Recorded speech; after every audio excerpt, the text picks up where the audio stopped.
안녕하세요. 뻔뻔한 먹덕방입니다. 오늘은 판교밸리자이 대 위레자이드 시티 누가 최후의 승자될까? 라는 제목으로 말씀드리겠습니다.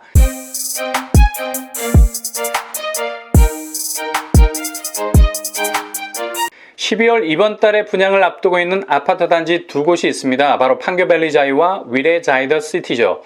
판교밸리자이는 판교라는 이름이 붙어 있지만 자세히 들여다보면 판교가 아닙니다. 무늬만 판교죠. 왜냐? 행정구역이 분명히 성남시 수정구로 되어 있습니다. 그래서 판교밸리자이는 성남에 위치해 있는 중소규모 택지지구에서 조성되는 아파트 단지라고 할 수 있겠습니다. 그러나 왜 판교라는 이름이 붙었을까? 여기는 성남고등지구 공공택지지구입니다. 원래는 3차 보금자리 주택지구였는데 용도가 살짝 바뀌었죠. 그래서 판교밸리자이는 공공택지지구 위에 지어지는 민간 분양 아파트입니다. 면적이 56만 9,184제곱미터 정도 되기 때문에 대규모 택지지구가 아닙니다. 이 정도 사이즈면 중소규모 택지지구라고 볼 수 있겠죠. 반면에 위레자이드 시티는 680만 제곱미터 정도 되는 대규모 택지지구에 조성이 되는 아파트 단지죠. 위레 역시도 말이 위레지 행정구역이 판교밸리자이와 똑같습니다. 성남시 수정구에 속해 있습니다. 이렇게 보고 나니 올 하반기에 신축 아파트 물량이 쪼그라들어 있었는데 마지막 크리스마스 분양 파티를 성남이 호스트가 되어서 마감 분양을 하고 있네요. 위레자이드 시티는 공공택지 지구 위에 들어서는 공공분양입니다. 한 가지 특이한 점은 공공분양 대부분이 아주 딱딱한 블럭 이름이 붙어 있지 않습니까? A2-6라는 로버트 같은 이름도 있지만 공공분양임에도 불구하고 브랜드 아파트 네임이 들어가 있죠. 바로 자이드 시티입니다. 자이가 별내자이드 스타를 기반으로 엄청난 흥행을 기록하고 그 후속편으로 자이드 시티라는 이름을 내걸어서 사람의 뇌리에 남아있는 별내자이드 스타의 반짝거리는 이미지를 끄집어내려고 노력한 흔적이 보입니다. 그러고 보니 판교와 위레 둘 다 자이라는 브랜드가 평정을 했네요. 위레자이드 시티는 판교밸리자이와는 달리 민간 브랜드 아파트 이름이 붙어있지만 분명 공공분양입니다. 판교밸리자이와 위레자이드 시티는 이번 달 12월에 입주자 모집 공고를 앞두고 있습니다. 판교밸리자이는 크리스마스 이브 12월 24일이고요. 위레자이드 시티는 12월 29일로 예정이 되어 있습니다. 한 가지 아쉬운 점은 분양 물량이 조금은 소규모라는 점이죠. 판교밸리자이 350호, 위레자이드 시티는 360호 정도 됩니다. 특히 위레자이드 시티는 이런 소규모 일반 공공분양의 아쉬움을 달래기 위해서 신혼희망타운 293세대 그리고 신혼희망타운 임대 147세대를 포함 총 800세대를 내놓게 됩니다. 평형은 판교밸리자이가 60에서 84제곱미터, 위레자이드 시티는 74에서 84제곱미터 평형을 내놓습니다. 둘 다 많은 분들이 선호하는 20평대, 30평대를 주력으로 내놨습니다. 두 곳의 입지 어떨까요? 판교밸리자이는 강남까지 10km, 잠실까지 9km, 판교역 3.5km, 제23 판교 테크노밸리 2km 정도 떨어져 있습니다. 일단 판교와 강남 간의 접근성이 좋다고 할 수 있죠. 행정구역이 성남이면서도 판교와의 접근성이 좋아서 판교밸리자이라고 불리는 겁니다. 친구를 보면 그 사람을 알 수 있다는 말처럼 입지는 중심에 가까울수록 중심의 이름을 가져가죠. 특히 부동산에서는 더욱 그렇습니다. 강남, 잠실에 살짝 발을 담그고 있어도 거침없이 그 입지는 그냥 강남과 잠실이 되는 겁니다.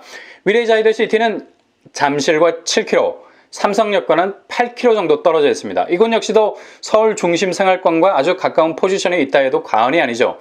둘 다 서울 중심에 도달할 수 있는 입지 컴파스가 그리 크게 벌어지지 않고 도달 범위 안에 있는 것을 볼 수 있습니다. 그렇다면 교통 어떨까요? 판교밸리자이는 한마디로 지하철 불모지입니다. 주변에 도보로 접근할 만한 지하철역이 없어요. 대신 버스를 이용한다면 판교역까지 30분 정도가 걸립니다. 헛소리가 나죠? 지하철을 타고 30분을 가는 것이 아니라 지하철을 이용하기 위해서 30분을 이동해야 한다는 겁니다. 자차가 아니고서는 생활동선이 굉장히 불편할 수 있는 최악의 단점이 존재하고 있습니다. 대신 주변에 다니는 광역버스 교통망을 이용하기는 괜찮습니다. 향후 3호선 판교와 수원 간 확장 계획이 있는데 10년은 더 기다려야 할 듯합니다. 위레자이드 시티는 어떻습니까? 이것도 마찬가지죠. 위레의 최대 핸디캡이 신도시가 조성된 지 10년이 지났어도 변변한 지하철 노선이 없다는 겁니다. 인근 복정역을 이용하기 위해서는 버스로 20분을 이동해야 합니다. 그러나 중요한 것은 항상 그러나죠. 위례 트램이 곧 착공에 들어갈 예정입니다. 교통 호재가 눈앞에 있다는 얘기입니다. 이렇게 되면 판교밸리와의 입지 격차는 여기서 확 벌어질 수 있습니다. 심지어 제1순환고속도로 분당 수서간 도시고속화도로도 예정이 되어 있습니다. 항상 신규 택지 지구의 가능성은 교통 호재가 예정이 되었느냐, 확정이 되었느냐를 잘 구분하셔야 한다는 점입니다. 예정은 기약이 없다는 점이 있죠. 들어오기는 하는데 구체적인 일정이 잡히지 않았다는 말입니다. 신규 상가가 오픈하면서 플랜카드를 크게 붙여놓죠. 병원 입점 예정, 스타벅스 입점 예정, 이렇게 예정이 붙어 있으면 기약이 없는 겁니다. 그러나 치과병원 입점 확정, 버거킹 입점 확정이라는 말은 계약서를 이미 썼다는 얘기예요. 이처럼 위례 트램은 예정이 아니라 확정이 된 겁니다. 판교밸리와의 입지차가 엄청나게 벌어질 가능성이 높다는 얘기죠. 그렇다면 주변 학군 어떨까요? 판교밸리자에는 아파트 단지 주변으로 왕남초등학교 한 곳이 유일한 학군입니다. 기존에 중학교 부지가 존재했으나 수요 부족으로 폐기가 됐고 분당 중이나 판교 중으로 이원화해서 배치될 가능성이 높습니다. 위례자이드시티는 주변 500m 내로 학군이 착실하게 조성이 되어 있어요. 푸른초, 고운초, 중앙초, 중앙중학교, 한빛중고, 위례중고등학교가 아파트 단지 주변으로 흩어져 있습니다. 괜찮은 학군을 가지고 있습니다. 여기서도 입지의 차이가 확 벌어지죠. 생활 편의시설 어떨까요? 판교밸리자에는 주변에 활성화된 상권을 찾아보기 힘듭니다.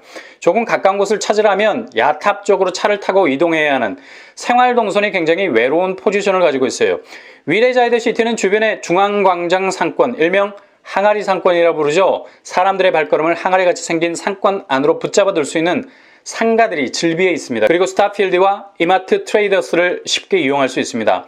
일단 판교밸리자에는 사막에서 뭔가를 시작해야 하고 위례자이드시티는 오아시스에서 뭔가를 시작해야 하는 극명한 입지의 대조를 보여주고 있습니다. 그리고 한 가지 더, 판교밸리는 성남 비행장이 가까워서 비행기 소음이 들린다는 점입니다.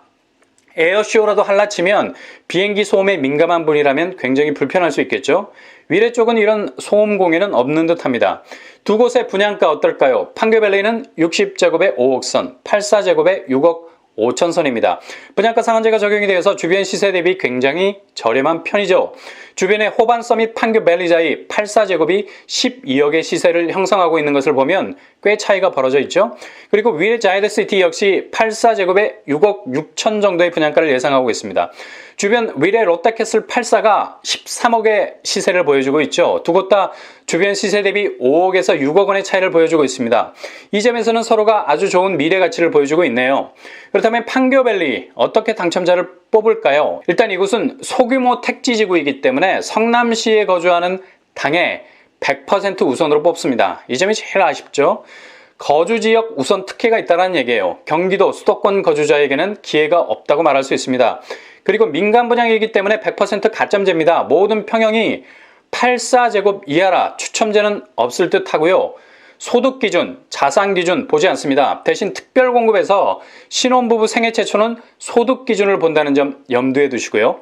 반면 위례자이드시티는 대규모 택지 개발 지구의 공공분양이기 때문에 성남 2년 거주 30%, 경기도 20%, 수도권 거주자 50%를 뽑게 됩니다. 기타 거주자들도 경쟁에 치고 들어갈 수 있는 여지가 있다는 얘기죠. 그리고 공공분양으로 60제곱미터 이하는 자산, 소득 기준을 보는데 위례자이드시티는 죄다 60제곱미터 이상으로 뽑아져 나오기 때문에 일반 분양에서는 소득과 자산 기준을 보지 않습니다. 대신 특별 공급에서 다자녀, 노부모, 신혼부부, 생애 최초는 소득 기준과 자산 기준을 본다는 점 기억하시면 되겠습니다. 자산 충족은 부동산 2억 1,550만원 이하고 자동차는 2,764만원 이하입니다. 입주자 모집 공고일 기준으로 요건에 충족되셔야 됩니다. 판교밸리자이가 성남 당해에서 마감되는 한계의 틈새를 주기 위해서 아파트 안에 주거용 오피스텔 물량을 준비한다는 점 아주 특이한 점이죠. 수도권 기타 거주자도 오피스텔 282실에 대해서는 청약 지원을 할 수 있습니다. 평수가 59제곱에서 84제곱으로 나옵니다. 오피스텔 치고는 아파트에 가까운 아파텔 개념으로 아파트 단지 안에 배치해 놓았기 때문에 구분이 안 되는 강점이 있습니다.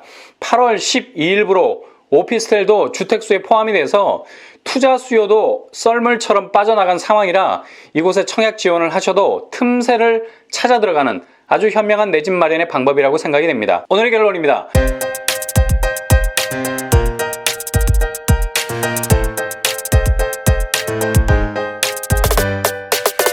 판교밸리 자이와 위례 자이더시티. 첫째, 입지적인 각자의 차이는 있지만 잠재성으로 앞으로의 가치는 굉장히 밝은 곳입니다. 둘째, 올 12월에 분양할 예정인 당장 청약에 도전할 수 있는 장소입니다. 셋째, 민간 분양과 공공 분양이라는 컬러를 가지고 있습니다.